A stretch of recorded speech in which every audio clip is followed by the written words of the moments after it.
Hey, it's your girl, Denise Lavala. And your girl, Lorena Sevis. Welcome to Ignite the Light of Hope podcast. The hour of love, hope, and inspiration. My name is Lorena Sevis, president of Ignite the Light of Hope Foundation.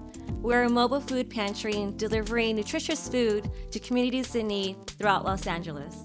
My name is Denise Lavala, and I'm the program manager for Ignite the Light of Hope. And basically what I do is I organize the ideas that we have to put our charity events together and bring all the right people that want to volunteer and give back.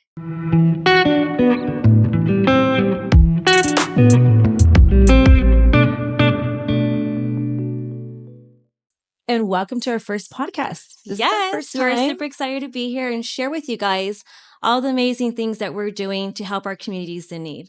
That's right. We definitely want to connect with you all that watch us. So thank you already for those that support us.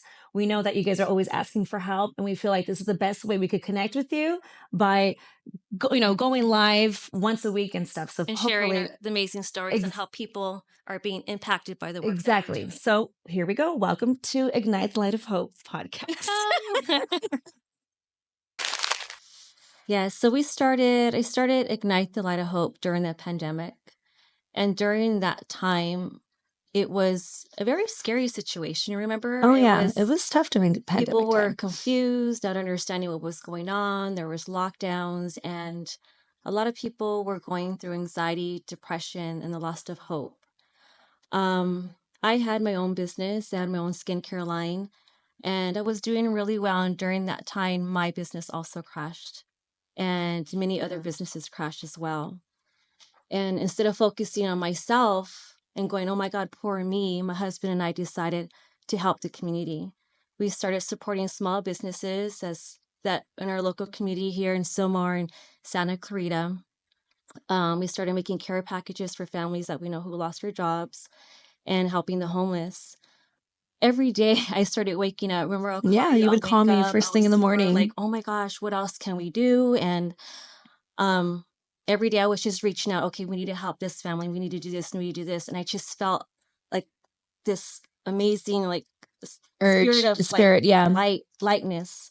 The heaviness of me losing my job or losing my business just came right off of me, and I wasn't even focused on that anymore. I was focused on how we can help the people. During that time, and I had my teenagers. My son, he was there when there was a school shooting at Saugus High, and it really affected him. Yeah, that was and a lot nightmare. of the teenagers there, seniors didn't graduate, and I didn't want the spirit of fear to enter my home, and it did. And excuse me if I get emotional because it was a tough time for everyone, and I didn't want my kids to go through that. And I was trying every day, and I was praying just to keep their spirits up. Mm-hmm. And I kept waking up like, how can we do this? It's not just us going through this. There's so many people going through it. And one day I woke up and I said, you know what? What if we start a nonprofit? Yeah. It's better for us to do something than just sit back and just watch the world fall apart. And I remember that. I remember that day. You actually called me that morning, and we were all feeling down too. And when you had told me that, it literally lit me up. Like, oh my God, sister, this is such a good idea. Right. We need to do this. And we were just so excited about it. Like, it literally got me out of bed early, and we're like, okay, let's do something. What do you have in mind? And you just explained everything to me. I called my daughter downstairs, and again, she didn't want to get out of her room because she was really sad. And how come I can't be with my friends? What's going to happen with the world, Mom? And so I got her down, and I sat down with her, and we had dinner together, and we were just conversating. And I said, baby girl, what if we start our own nonprofit, mamas? We could help so many people. We can inspire, bring hope to people. We could, help the homeless. We could help feed people. Just people need us. Yeah. And her eyes lit up. Mm-hmm. And my baby girl came back and she goes, yeah, Mom, let's do it. So we started brainstorming for about 2 hours. We were just putting ideas out there, and we're excited. And I spoke to you, and I was, telling my husband. And then as time went by, everybody started getting back to sports and activities. It was still like, okay, 9 feet apart. Yeah. COVID. 1 foot in, 1 foot out still. Forth. Yeah. We weren't sure what was going on. Right. So. And then I called you and I said, you know what? The church is open. I need to go to church. And so I was like, okay, let's go. We went to church together. My sister and I went to church, and we were in our church, Alleviate Church, and we sat there, and then actually we were standing, and there must have been like 5 people. We're still wearing masks too at this time. It was literally in the middle of COVID. And my pastor spoke, and he's like, is there someone here, before I continue speaking, there's someone here who's been wanting to start a nonprofit. God is saying, what are you waiting for? The time is now. And I kid you not, when we looked at each other, we're like, did he just say nonprofit? I started crying. My hands started shaking. And right there and then, I promised God that I will stop procrastinating and I will start the next day. Mm-hmm. I was in awe when that happened. Yeah. Gave me goosebumps. Really. And when we started, and I don't know, after we left, I was crying. I was like, oh my gosh, Denise, we're going to do this. Like, I'm going to stop. I'm going to go home and start a 501c3. I don't know what I'm doing. No, I remember. I don't know how I'm going to get started. I'm just going to just do it. I get home looking really bad. My husband's like, well, what happened to you? And I'm like, oh my God, God spoke to me. I promise I'm going to do this. He goes, go for it. And that's what I love about my family too. All you guys are very supportive. We're just so especially when it comes to serving our community, because I think it's very important that we are there for each other. 100%. You know, I remember you sent a group message to all of us, and you said, God has, came to me, and I want to do a nonprofit. I want to get back to our community and start a charity. We're like, okay, let's do this. We're all on board, and we were all about it. And we knew we've always been about giving back to our community. So, but when Lorraine said this and she said she felt it, we knew like this was on a whole different level, and like, okay, we need to do something about this. So it was really awesome for you to bring that out in all of us, and look at us now. So so at that time we started, and I'm going to be honest, when I was typing it up, I kept saying, okay, where am I going to have this pantry? Where am I going to start? I don't have a location.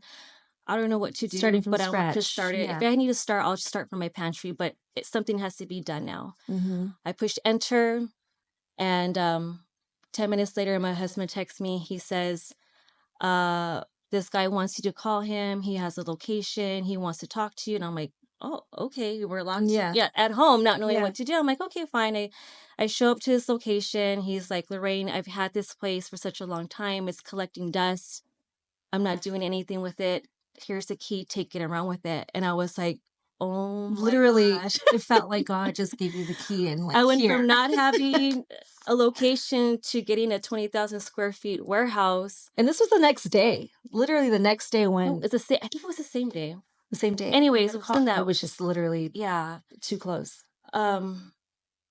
And it was the most rewarding feeling ever to know that someone with the heart that saw what we wanted to do, which is so compassionate, so helpful, to be like, here. And I took that key.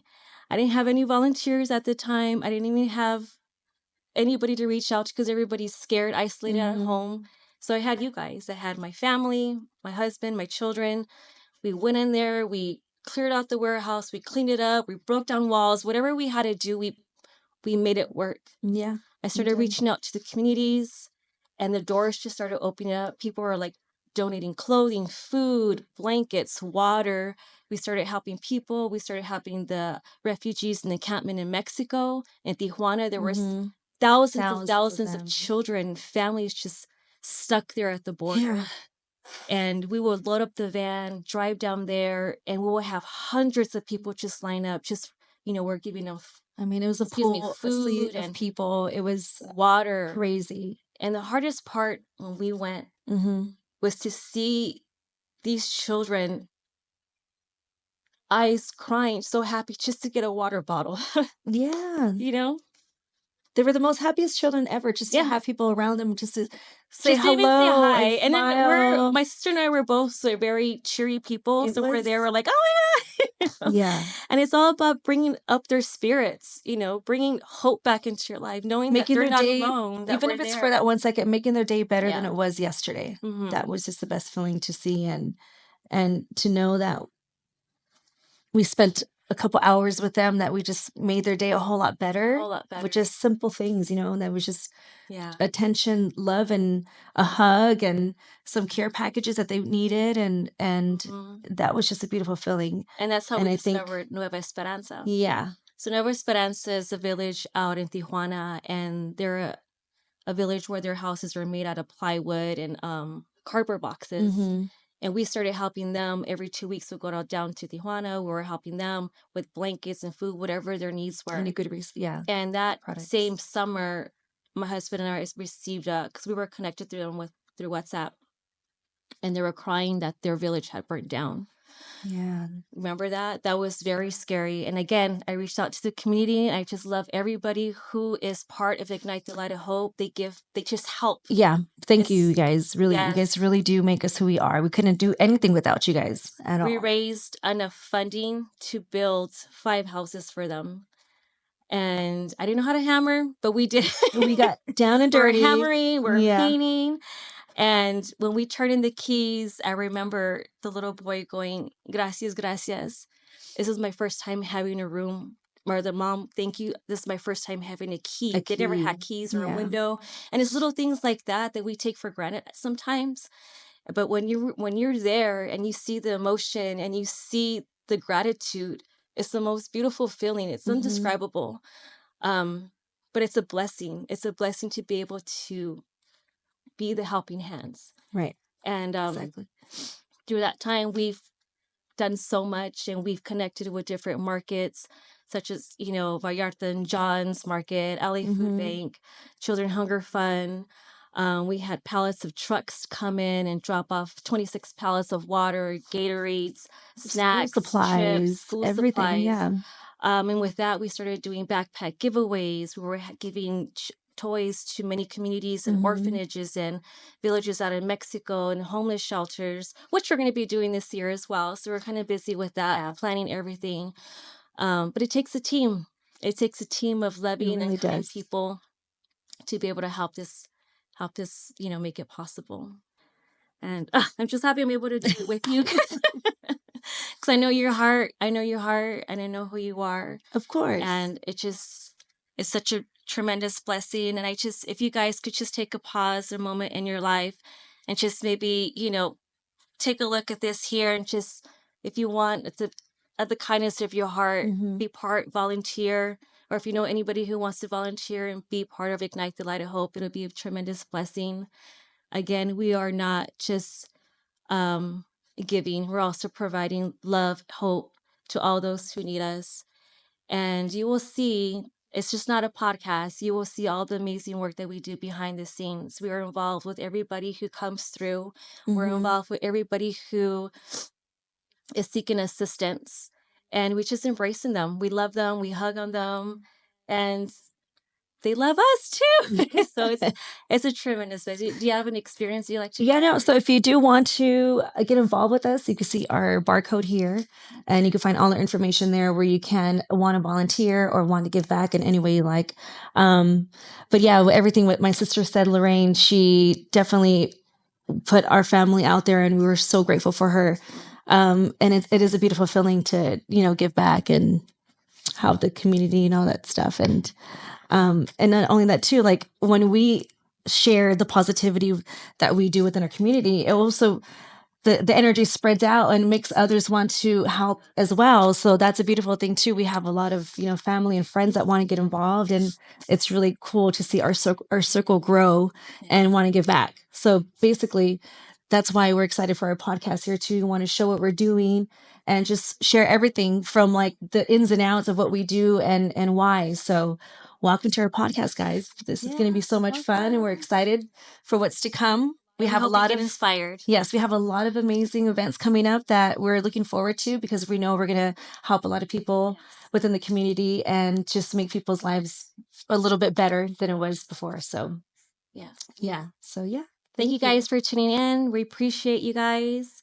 And we just pray that everybody is well. And we love you guys. See you next time on Ignite the Light of Hope. All right, you guys, thank you so much for tuning in to our very first Ignite the Light of Hope podcast. We're really excited to connect with you all. And sis, tell them what to do. Make sure to click on that like button and leave a comment below.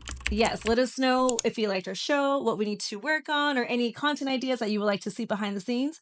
So leave your comments there, and make sure to subscribe. Yes. That way always spread kindness along the way. Exactly. See you guys soon. Bye.